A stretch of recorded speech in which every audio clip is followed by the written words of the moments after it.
Fair, fair. Let's talk about the winners, and I guess get in here. That's the final four teams, the Sun Belt Tour for the Stanley Cup. It's the Matthew Tkachuk Friendship Tour heading over to Carolina and facing um, the Friends of the Carolina Hurricanes and all of that fun. Let's start there. Let's start with the East. Florida went on a magical run here. Well, I think a lot of people pretty magical, surprising run beating Boston. I wasn't personally surprised they beat Toronto, but I mean, I think you can consider that. I guess in general, consider that an upset, considering where everybody is at. Um, my struggle is how bad I underestimated the Carolina Hurricanes because I thought without Svechnikov, without Teravainen, without Pacioretty, I was not sure where they were going to get goals from, and they have found goals. Um, The blue line. Yeah. And this is series to me is about when I think about this series, I think about Matthew Kachuk versus Jacob Slavin. That's where I'm seeing this series. I think goaltending is soft. Defense, I give to Carolina. Forwards without Pacioretty, Teravainen, who may be back in Svechnikov, I would generally probably give that to Florida. And then coaching is an interesting question.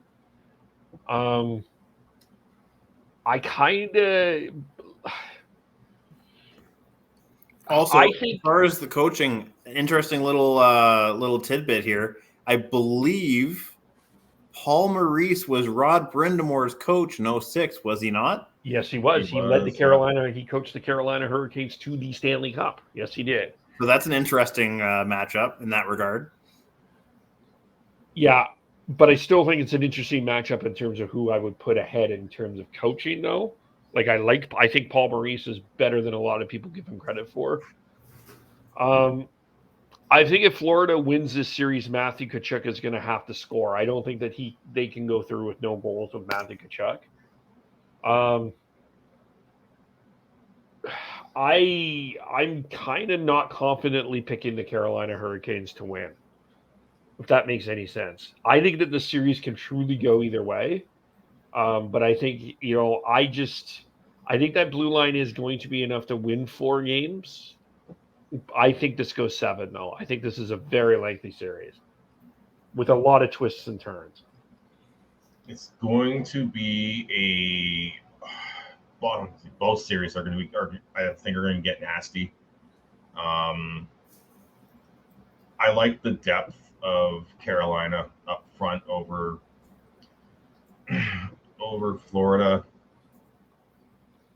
And then there's supposed to be there's a good chance that Teravainen's back for this series for Carolina too. Um, but yeah, if Florida's going through, it's going to be on the back of Matthew Tkachuk. Yeah, for me, it's hard to make a prediction just because, I feel like you guys have alluded to, Florida has been on a magical run. I'm just not sure if they have enough to make it to a Stanley Cup final. And I feel like Carolina it's just one of those sneaky good, consistent teams, but I'm not sure if they also have that magic stuff that gets them to the final either. So yeah, like Kevin said, it's probably going to be a pretty even series that probably goes the distance. But as far as out of the all 3 rounds so far, the third round is the hardest for me to actually pick a easy favorite in both of these matchups. And a lot of it is the battle of attrition as well. How healthy are both of these teams? Well, Also all true, 4 teams for that matter. So I love that. I love the blue line for Carolina. I think that's their basically X factor. You've got as Dylan says in the comments, the most underrated D man in the league, and Slavin. You've got Brent Burns running that power play. Brett Pesci actually might actually be the most underrated defenseman in the league because no one actually talks about him. Whereas people Everyone- do give some respect to Slavin. Yeah, that's true. Everyone says it's Slavin, but it might actually be Pesci because no one actually talks about him. Brady Shea's really good. You've got a third pair that has Shane Gossesby here on there. Jalen Chatfield has played out of his mind this season. And then you've got Speaking of former Canucks who have gone on to do better things in other franchises. you've got the depth up front for Carolina is just you've got a third line of Martin Necas, Jordan Stahl, and potentially Teuvo Teravainen. Marty Necas is criminally underrated too. Mm-hmm. And this is the coming out show for Sebastian Aho as well. Yeah. So I think I've got Carolina in 6. And I'm going to say I'm confident on that one there, Kev. The other guy to watch out for in Carolina, Seth Jarvis. Seth Jarvis has started to come into his own too. Yeah, I cannot forget about Seth Jarvis because all the Western internet scouts just scream his name every time he does something. fair. But in terms of I think he's going to be a one of those key factors in this, X factors in this series. So yeah, that will be a really good series, and I think it will be nasty. And this Dallas Vegas series will be nasty as well. Will we see a Stahl brother fight? I hope so. I don't know if I would put money on it, but I hope so. My question in the Vegas Stars series, do we see a coach fight? No. I'm just kidding. But Pete DeBoer has done it again. Pete DeBoer, first year with the team, has led another team to a conference final in the Dallas Stars. I think Dallas has been an interesting story because you can't necessarily say they've done this with a complete consistency. Jake Ottinger has been off and on in this playoffs. I kind of joke you said DeBoer broke him. But Jason Robertson has not been fantastic in this playoffs as well. But they have found Rupe Hintz has taken a huge step. Miro Heiskanen has taken a huge step. Thomas Harley has taken a good step as well. And then with Vegas, yeah, I mean, who knew that Aiden Hill would make 40 saves? But he did. It's a question mark of whether Hill can hold on to that level of play, though. I'm not sure I have faith in that. I feel like that might have been a flash in the pan.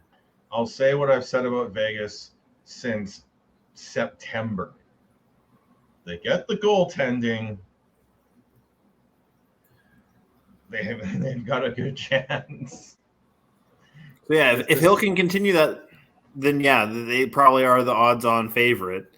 But I just am not sure if their string of goaltending luck can continue.